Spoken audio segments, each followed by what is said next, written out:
नमस्कार. भूमिकास फॅशन डिझायनरमध्ये तुम्हा सर्वांचं खूप खूप स्वागत आहे. एका नवीन व्हिडिओमध्ये खूप सारं स्वागत. तर बघा, आज आहे ना, आज सोमवार आहे आणि घरातलं माझं सगळं काम आवरून झालेलं आहे. काम आवरून झाल्यानंतर आहे ना, मी व्हिडिओ शूट करणार होती, पण मग गंमत काय झाली, तर आमच्यासमोर घराच्या समोर एका टाकीचं काम चालू आहे ना, त्याच्यामुळं मी बोलली नाही. मी तुम्हाला डायरेक्टली बोलूनच व्हिडिओ शूट करणार होती, पण मग नाही जमलं. तर बघा, इथं माझा खूप सारा मशनीच्या रूममध्ये खूप सारा पसारा आहे आणि खूप सारे मी ब्लाऊज शिवून ठेवलेले आहेत. बरेचसे गिरायकांनी नेले, अजून बरेचशा गिरायकांचे म्हणजे न्यायचे बाकी आहेत. तर तुम्ही बघू शकताय का, ताईची मला खूप जुन्या व्हिडिओला कमेंट आली ती का, ताई ओळखायचे कसे ब्लाऊज. तर बघा, काय करायचं हे मी तुम्हाला बऱ्याचशा व्हिडिओमध्ये सांगितलेलं आहे का, ब्लाऊज शिवून झाल्यानंतर ज्या कस्टमरचा ब्लाऊज असेल त्या कस्टमरचं नाव लिहून त्याच्यावरती शिलाई हे असे मी टॅग लावत असते. हे बघा, सफेद कलरचे तुम्हाला दिसत असतील. तर खूप छोटे माप होते, म्हणजे खूप छोटे माप पण माझ्याकडे शिवायला येतात, त्याचबरोबर मोठे पण येतात. 45 म्हणजे 45पर्यंतच्या मापाचे पण ब्लाऊज शिवायला येतात. तर मग म्हटलं चला, आता काम आवरून झालं आहे, मग आता म्हटलं मशनीवर बसू. कारण बघितलं, मशनीवर बघायच्या म्हणजे बसायच्या अगोदरच एक परत कस्टमर आला ब्लाऊज टाकायला. तर मग त्यानंतर मग मी ना परत व्हिडिओ कट म्हणजे हे केला आणि मग त्या कस्टमरचं माप वगैरे घेतलं. आणि मग इथं बघा, इथं मी अगोदरच 2 ब्लाऊज म्हणजे असे कट करून ठेवलेले आहेत, तुम्ही बघू शकता. आणि मग ते मला आता स्टिच करायचे आहे. म्हणजे मी थोडा वेळ पडली पण होती, पण मग काही मला दिवसभर झोप नाही लागत काम करायची सवय असल्यामुळे. तर इथं हे ब्लाऊज पण कट करायचे आहेत. तर इथं बघू शकता, खूप सारे ब्लाऊज शिवून झालेले आहेत. तर गंमत काय झाली, जो गिऱ्हाईक आला होता ना, त्याच्याबरोबर एक छोटा मुलगा होता. इथं माझा थोडासा टेबलवरती पसारा झाला जिथं मी कटिंग करते तिथं. तर म्हटलं तर तो आवरून घेऊ आणि मग नंतरून जे म्हणजे कट केलेले आहेत ते मला शिवायचे होते. तर मग म्हटलं ते शिवून घेऊ आणि मग बाकीचे कट करायचे होते ते म्हटलं कट करू. तर बघा, इथं मी ह्या ब्लाऊजच्या अस्तरची कटिंग करून ठेवलेली आहे आणि ब्लाऊजची कटिंग करायची बाकी होती. तर मग म्हटलं पहिले ते कट केलेले आहे ते शिवून घेऊ आणि मग नंतरून कट करू, आणि हे शिवून ठेवलेले होते. तर चला मग आता म्हटलं बसू मशनीवरती.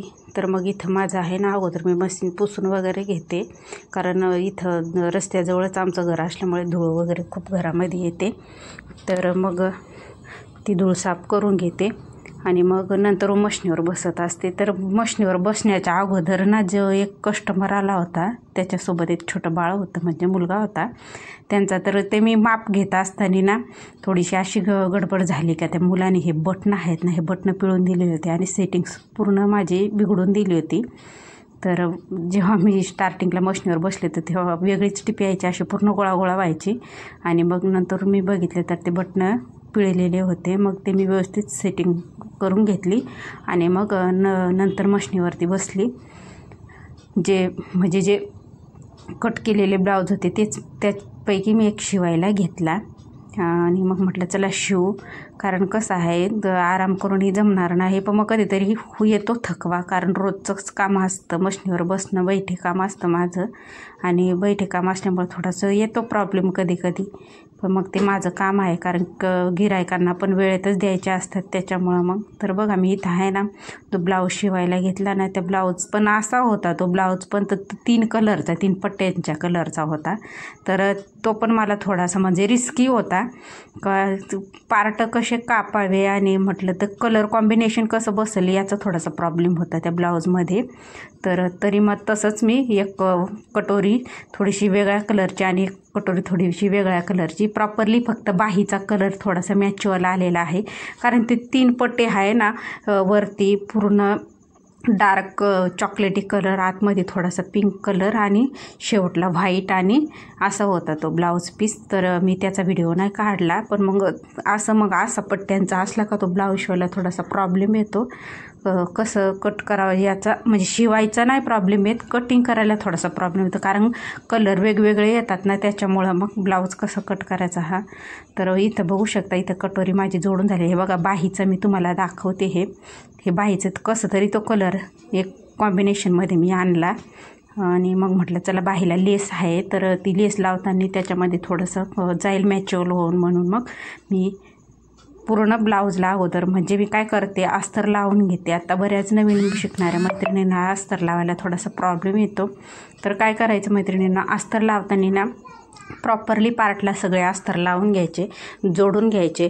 आणि मी तुम्हाला नेहमी सांगत असते का अस्तर जोडण्यात म्हणजे जेव्हा ब्लाऊज तुम्ही कट करताना तेव्हा ब्लाऊजचं म्हणजे अस्तर व्यतिरिक्त जो आपला ब्लाऊजचा पीस असतो ना तो थोडासा एक्स्ट्राची कट करायचा, जेणेकरून आपण शिवताना आहे ना तो ओढला ताणला खेचला गेला तर अशा घड्या वगैरे पडत नाही आणि उरलेला भाग आपल्याला कट करून टाकायला जमतो. तर खास नवीन शिकणाऱ्यांनी इथं बघू शकता हा ब्लाऊजचा पण थोडासा कलर एक साईडनी डार्क आलेला आहे आणि एक साईडनी थोडासा कलरमध्ये आलेला आहे. तर असं कधी कधी असं होतं, प्रत्येकाला होतं असं कलर कॉम्बिनेशन बसत नाही. मग ते कसे तरी जाडजोड करून कसं तरी हे करून जमावं लागतं, कारण मग तो ब्लाऊज जर वेगळ्याच पद्धतीनं सगळे कलर इकडं एक तिकडं असं झाला तर मग थोडंसं कसं तो ब्लाऊज विचित्र दिसतो. म्हणजे शिवायला आपला प्रॉपरली जरी जमला तरी पण मग ते कलर कॉम्बिनेशनमध्ये जर असं व्यवस्थित आला पाहिजे. तर साडीचा पण कलर तसंच होता.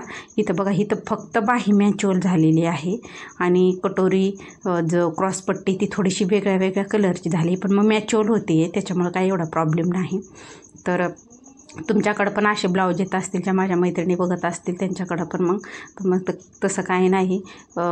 तसं ते जे आपला कस्टमर असेल त्याला विचारून घ्यायचं का, म्हणजे बघताना आपण जेव्हा ब्लाऊज कट करायला घेतो ना तेव्हाच बघून घ्यायचं व्यवस्थित आणि मग तसं सांगून द्यायचं का ब्लाऊज तुमचा असा आहे.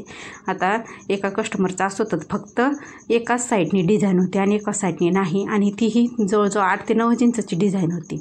तर मग म्हटलं ही एवढीच डिझाईन बाहीला जमणार नाही. मग मी त्या कस्टमरला सांगितलं का ही तुमची डिझाईन फक्त पाठीच्या भागाला येईल, बाहीला जमणार वगैरे नाही. तर काय करायचं मैत्रिणीनं, जेव्हा आपण ब्लाऊज शिवायला घेतो ना त्या ब्लाऊज शिवायच्या अगोदर जेव्हा आपल्याकडं कस्टमर टाकायला येतात ना ब्लाऊज, तर ते व्यवस्थित बघून घ्यायचे त्यांना पुरतो किंवा नाही. आणि त्याचबरोबर काय करायचं, बाहीचा कपडा किती आहे, काठ किती आहे हे सगळं प्रॉपरली बघून घ्यायचं आणि मग नंतर ब्लाऊज शिवायला घ्यायचा. कधी कधी काय होतं, मोठं माप असलं ना तर मग ब्लाऊज पीस हा बसत नाही पूर्ण. तर मग त्याच्या व्यतिरिक्त आपल्याला वेगळा कपडा वापरावा लागतो मॅच्युअल म्हणून.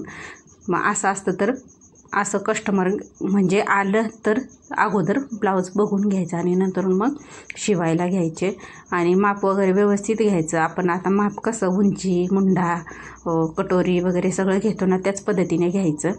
आणि शिवताना बघा काय करायचं, थोडासा अर्धा इंच एक्स्ट्रा येण्यासाठी ना माप घेतानाच थोडासा अर्धा इंच एक्स्ट्राचे माप घ्यायचा, जेणेकरून आपल्याला शिवायला थोडासा म्हणजे सोपं जातं. तर इथं बघा बोलता बोलता मी पुढचे पार्ट दोन्ही जोडलेले आहेत.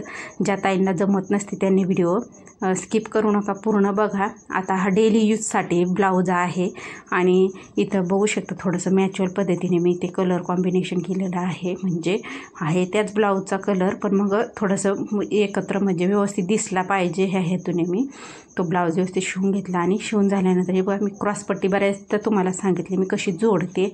तर अशा पद्धतीने मी जोडत असते, जेणेकरून काय होतं जे धागे दोरे निघत नाही आणि लवकर उसवला पण जात नाही ब्लाऊज, फिनिशिंग व्यवस्थित येते. अशी क्रॉसपट्टी जर जोडली तर तुम्हाला पिको किंवा रफ म्हणजे हे करायची गरज, ओरलाक करायची गरज पडत नाही, कारण ती शिलाई आहे ना प्रॉपरली आतमध्येच जाते. तर इथं एक बाजूची झाली आणि आता मी इथं दुसऱ्या बाजूची पण क्रॉसपट्टी लावून घेते हे. तर कसं आहे, नवीन शिकणाऱ्यांसाठी खूप ह्या महत्त्वाच्या टिप्स आहेत आणि त्याचबरोबर मी तुम्हाला खूप साऱ्या महत्त्वाच्या टिप्स देणार आहेत पुढं. कारण जेव्हा आपण ब्लाऊज शिवायला घेतो ना तेव्हा क्रॉसपट्टी त्याच्या व्यतिरिक्त जो आपण मुंड्याचा भाग घेतो ना तो पण व्यवस्थित जोडणं महत्त्वाचं असतं, जेणेकरून आपली कटोरी ही प्रॉपरली बसली पाहिजे. तर इथं बघा अशा पद्धतीने अशी ही क्रॉसपट्टी जोडून घ्यायची आणि इथं बघू शकता आपलं कटोरी एकदम व्यवस्थित आणि प्रॉपरली बसलेली आहे. आता त्यांना फक्त हुक लूक पट्ट्या लावून घ्यायच्या आहेत. तर लूक पट्टी लावताना काय करायचं, पट्ट्यांना आहे ना अगोदरच मी तुम्हाला प्रत्येक व्हिडिओमध्ये सांगत असते की जेव्हा आपण ब्लाऊजची कटिंग करतो ना तेव्हाच प्रॉपरली पारड काढायचे. उदाहरणार्थ ह्या हुकलूक पट्ट्या आणि आपले पायपिंगच्या पट्ट्या, त्याचबरोबर जर तुम्हाला पाठीला पट्टी लावायची असेल तर ती पण काढून ठेवायच्या अगोदरच, जेणेकरून मग जेव्हा आपण शिवायला बसतो तर आपल्या कमीत कमी वेळेमध्ये ब्लाऊज शिवून तयार होतो. तर इथं आहे ना हुक पट्टी लावताना ना थोडीशी 1.5 ते 2 इंचची घ्यायची, शक्यतो 1.5 इंचचीच व्यवस्थित बसून जाते आणि प्रॉपरली पार्ट व्यवस्थित घ्यायचे, मुंडा वगैरे सगळं, आणि इथं पाहिजे तर व्यवस्थित करून घ्यायचं गोलाई वगैरे. जर आपण कसं घाईघाईत ब्लाऊज कट करत असतो त्याच्यामुळं. आता बघा पुढचा भाग जोडून झाले आहे आणि आता मी इथं पाठीचा भाग, तर मी पाठीच्या भागाला इथं पायपिंग न करता हे बघा अशा पद्धतीने दुमडून व्यवस्थित दाबटीप देऊन घेते, जेणेकरून आपला ब्लाऊज फास्टमध्ये उरकला जातो. तर काय करायचं, अगोदर गळ्याची बाजू व्यवस्थित हे करून घ्यायची आणि नंतर मग पाठीमागचा जो टक्स देण्याचा भाग असतो ना तो पण व्यवस्थित टिप मारून घ्यायची. टिप मारताना काय करायचं, अस्तरचा भाग वरती दिसला नाही पाहिजे अशा पद्धतीने टिप मारायची, जेणेकरून आपली फिनिशिंग ही खूप मस्त आणि व्यवस्थित येते.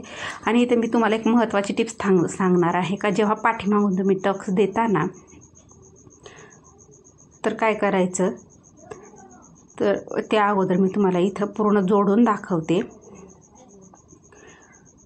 प्रॉपरली अस्तर हा मेन फॅब्रिक मेन कपड्याला जोडून घ्यायचा. जोडून झाल्यानंतर काय करायचं, जो आपला उरलेला भाग असतो ना, उरलेला मेन कपडा तो कट करून घ्यायचा व्यवस्थित, फेस टू फेस अस्तर आणि मेन कपडा. तर अशा पद्धतीने कट करून झाल्यानंतर मी आता इथं तुम्हाला टक्स कसे द्यायचे हे मी सांगणार आहे. टक्स देताना काय करायचं, इथं असं खालून लॉक करून घ्यायचं आणि इथून कट न करता वरून डायरेक्टली अशी टिप मारायची, जेणेकरून आपला टक्स हा उसवला जात नाही. ही खूप महत्त्वाची टिप्स आहे आणि ती तुम्ही खूप म्हणजे लक्षातच ठेवायची. टक्स नाही तर मग वरून असं दोरा निघला जातो, त्याच्यामुळं असे टक्स द्यायचे. तर इथं मी आहे ना, आता बघू शकता, आता पुढचे पार्ट जोडून घेते. पुढचे पार्ट जोडून झाल्यानंतर काय करायचं, आपला पुढचा आणि मागचा भाग मापून घ्यायचा, जेणेकरून आपले जी बाही जोडल्यानंतर खालीवर टिप येणार नाही याची काळजी घ्यायची. नेहमी बाही जोडण्या अगोदर जो आपले जे हे आहे ना, हे मुंढा पुढचा भाग आणि पाठीचा भाग जोडून झाल्यानंतर असं बघून घ्यायचं व्यवस्थित. आणि जर खालीवर भाग झालेला असेल तर तो व्यवस्थित आहे या बघा अशा पद्धतीने कट करून टाकायचा, जेणेकरून आपण बाही जेव्हा जोडतो ना तर ती बाही प्रॉपरली व्यवस्थित एकदम एका शिलाईमध्ये बसत असते. तर इथं बघू शकता बाहीचं कॉम्बिनेशन मी कसं बसवलेलं आहे. खूप कधी प्रॉब्लेम येतो जर एक म्हणजे असं हे पट्ट्यांचा ब्लाऊज असला ना का, तेव्हाच खास करून नवीन शिकणाऱ्यांना तर खूपच येतो प्रॉब्लेम. पण मग तसं काय नाही, जेव्हा आपण काही गोष्टी करतो तेव्हाच आपल्याला म्हणजे शिकता शिकायला भेटतात, काही गोष्टी चुकता शिकायला भेटतात. त्याच्यामुळे प्रयत्न कधी सोडायचे नाही आणि करत राहायचे. तर इथं मी नेहमी बाही ही थोडीशी वाढवी कापत असते, जेणेकरून मी बाही मुंड्यापासून जोडत असते, म्हणजे शोल्डरपासून जोडत असेल तर माझी बाही ही प्रॉपरली बसते आणि कुठंही चुन्या घड्या वगैरे पडती नाही. मी हे नेहमी म्हणजे आता बरेचसे म्हणजे गिऱ्हाईक येतात, बऱ्याचशा ताई शिवतात, पण मग चांगले ब्लाऊज माझ्याकडे टाकायला येतात आणि जे त्यांच्या वापरायचे ते शिवतात. तर मला विचारतात की ब्लाऊज कसे शिवायचे, बाही कशी जोडायची. मी ते सांगत असते का असं शिवायचं. मी म्हणजे त्यांना सगळं काही सांगत असते, असं करायचं किंवा तो पॅटर्न असा काढायचा, असं जोडायचं, सगळं मी त्यांना सांगत असते. तर इथं बघू शकता बाही जोडताना किंवा कुठलाही पार्ट जोडताना मी नेहमी डबल टिप मारते, म्हणजे जो ब्लाऊज आहे ना तो आपला लवकर म्हणजे त्याची शिलाई उसवली वगैरे जात नाही. त्याच्यामुळं नेहमी प्रत्येक पार्टला डबल टिप मारायची. तर इथं बघा दोन्हीही बाह्या माझ्या जोडून झालेल्या आहेत बोलता आणि बाह्या जोडून झाल्यानंतर इथं जे आतमध्ये जे धागे दोरे असतात ना ते व्यवस्थित कट करून घ्यायचे. कट करून झाल्यानंतर फिटिंगचा व्हिडिओ मी तुम्हाला टाकलेला आहे, तो व्हिडिओ म्हणजे जवळजवळ बऱ्याचशा लोकांनी खूप बघितलेला आहे. तर इथं 6.5 बाहीची फिटिंग आहे, त्याचबरोबर 7.5 छातीची आहे आणि असं टिक करून घ्यायचं फिटिंग करताना. आणि कमरेची फिटिंग ही 9.5ची आहे. तर हा 38 छातीचा माप आहे. म्हणजे जशी फिटिंग ही कमी जास्त पण प्रत्येक कस्टमरची असू शकते, असं नाही का 38च्या मापाची एवढीच फिटिंग असेल. तर हे लक्षात घ्यायचं फिटिंग घेताना. जेव्हा आपण माप घेतो ना तेव्हाच फिटिंग पण आपण घेत असतो. तर ब्लाऊज कट करण्या अगोदर आपण फक्त 2 इंच एक्स्ट्रा टाकतो, तर आतमध्येच ही फिटिंग आपली येत असते, एवढं लक्षात ठेवायचं. तर मग आता इथं दुसऱ्या साईडची पण आपण फिटिंग करून घेऊ. तर फिटिंग करताना मग काय करायचं, जी आपण ह्या बाजूने फिटिंग केली ना तेवढीच दुसऱ्या बाजूने पण फिटिंग करून घ्यायची टिक मार्क करून. जर कोणाला फिटिंगचा प्रॉब्लेम असेल तर तुम्ही माझ्या चॅनेलवरती फिटिंगचा व्हिडिओ खूप सुंदरपणे टाकलेला आहे. बऱ्याच मैत्रिणींना तो आवडला. माझ्या चॅनेलवरती जाऊन तुम्ही बघू शकता. इथं आहे ना खूप फास्टमध्ये मी ब्लाऊज शिवत होते. तो दोरा म्हणजे स्पीडवर शिवत होते, दोरासारखा तुटत होता बघा.